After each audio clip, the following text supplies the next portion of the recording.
आज हम देखते हैं योजना काल में खाद्यान्न उत्पादन की स्थिति।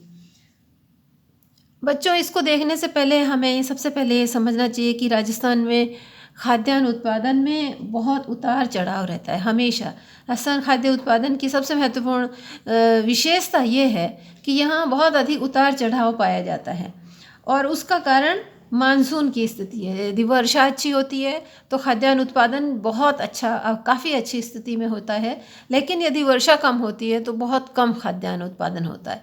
तो राजस्थान खाद्यान्न उत्पादन की सबसे पहले विशेषता तो ये है कि यहाँ बहुत अधिक तेज़ी से उतार चढ़ाव देखे जाते हैं और वह पूरी तरह से मानसून की पर निर्भर करता है। यदि मानसून की स्थिति अच्छी है तो खाद्यान्न उत्पादन प्रचुर मात्रा में और अत्यधिक अच्छी स्थिति में होता है, अच्छी मात्रा में उत्पादन होता है, लेकिन ख़राब मानसून की स्थिति में बहुत कम और अकाल भी हो जाता है। अकाल और सूखा भी हमारे यहाँ बहुत ज़्यादा की अकाल और सूखा की स्थिति पाई जाती है, बहुत ज़्यादा रहती है। लेकिन वर्षा अच्छी हो तो अच्छा उत्पादन राजस्थान में होता है। अब यदि 1950 से हम तुलना करते हैं तो 1950-51 में राजस्थान में 30 लाख टन खाद्यान्न का उत्पादन हुआ था। 30 लाख टन खाद्यान्न उत्पादन था, जो कि अब वर्तमान में बहुत अच्छी स्थिति में बढ़ते हुए 1991 में 109.3 लाख टन, 1991 में 109.3 लाख टन, 1995-96 में 95.7 लाख टन और 2001 में 100.4 लाख टन में पहुंच गया है। 2005-06 में 108.2 लाख टन, 2011-12 में 219.2 लाख टन और 2015-16 में 182.2 लाख टन उत्पादन देखा गया। अब यदि 1950 से अब तक की स्थिति में देखते हैं तो हम अच्छी ग्रोथ रेट हमने की है। उस समय जो स्थिति थी उसमें हमारा खाद्यान्न हमारे लिए भी पूर्ति नहीं होता था, बाहर से भी मंगाना पड़ता था और हम आत्मनिर्भर नहीं थे, सेल्फ सफिशिएंट नहीं था। लेकिन अब बहुत उस स्थिति से बहुत आगे पहुंच गए हैं और इसी दौरान राजस्थान कैनाल,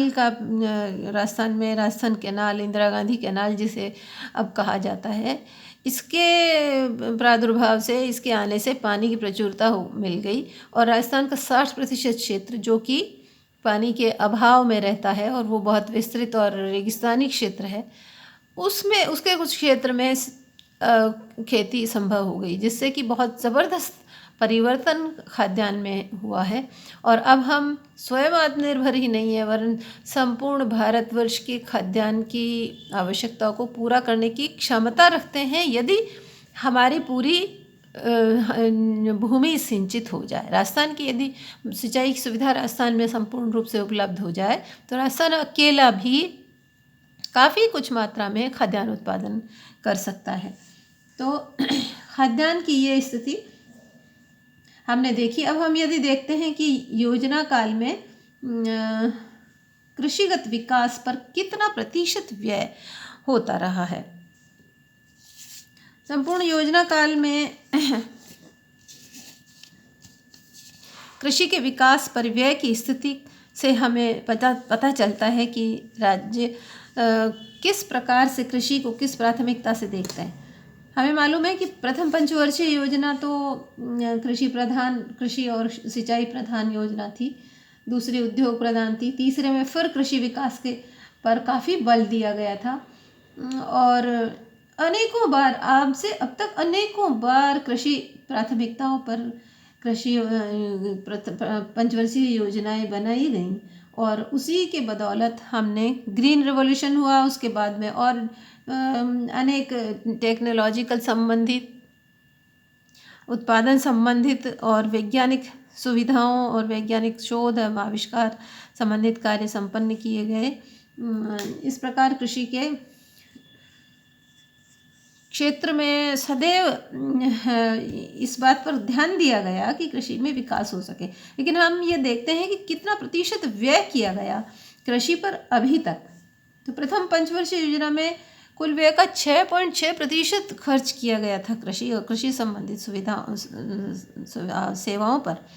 6% व्यय था। द्वितीय पंचवर्षीय योजना में यह बढ़कर 11% हो गया, यानी डबल हो गया। उस समय बहुत कृषि के विकास में बहुत काम, मुख्य सारी योजनाएं जो बहुउद्देशीय योजनाएं प्रथम सेकंड पंचवर्षीय योजना के समय बनाई गई, जो कि आज तक हमारी कृषि के लिए आधारभूत कार्य कर रही हैं, वो बहुत महत्वपूर्ण योगदान है कृषि में उनका। तो इसके बाद तृतीय पंचवर्षीय योजना में 11.3 ही खर्च रहा। चतुर्थ में 8.2 कम हो गया चतुर्थ में। पंचम पंचवर्षीय योजना का यदि हम देखें तो 9.3 मामूली वृद्धि थी। बिल्कुल पंचम पंचवर्षीय योजना के समय बहुत स्लाइट वृद्धि की गई खर्च में। और उसके बाद यदि सातवीं पंचवर्षीय योजना का देखते हैं तो 11.9, वह भी द्वितीय पंचवर्षीय योजना के समान ही है। और उसके बाद 10वीं पंचवर्षीय योजना के खर्च 15.1 और 12वीं पंचवर्षीय योजना में 15.16। तो ये 7वीं 11वीं 12वीं में 7वीं के बाद में थोड़ा बढ़ा, लेकिन उसके बाद में स्थिर ही दिखाई दे रहा है, जैसा कि दूसरी तीसरी और चौथी पंचवर्षीय योजनाओं में भी लगभग स्थिर था।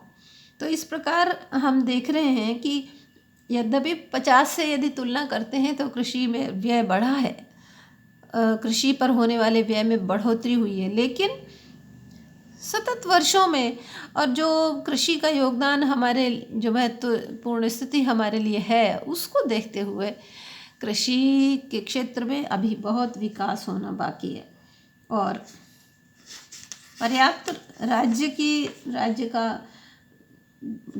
द्वारा ध्यान दिया जाना और उस पर खर्च होना भी आवश्यक है। तो हम इस तरह से देख सकते हैं कि कृषि में विकास में अभी बहुत बाकी है। इसी प्रकार से उर्वरकों की खपत यदि हम देखें कि उर्वरकों की खपत कितनी बढ़ी है, तो द्वितीय पंचवर्षीय योजना में राजस्थान में 1.3 उर्वरकों की खपत थी 1000 टन में, और पाँचवीं पंचवर्षीय योजना में बढ़कर 96.4 हजार टन हो गई।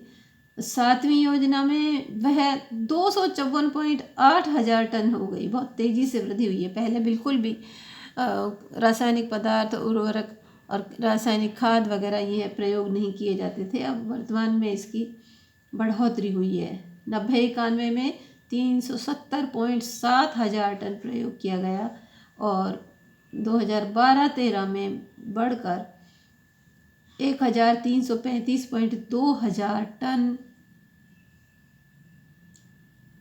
उर्वरक और रासायनिक खादों का प्रयोग किया गया, जो कि हमारे कृषि के विकास, उसके बढ़ते हुए पोषक तत्व और उसके इन सब का सूचक है।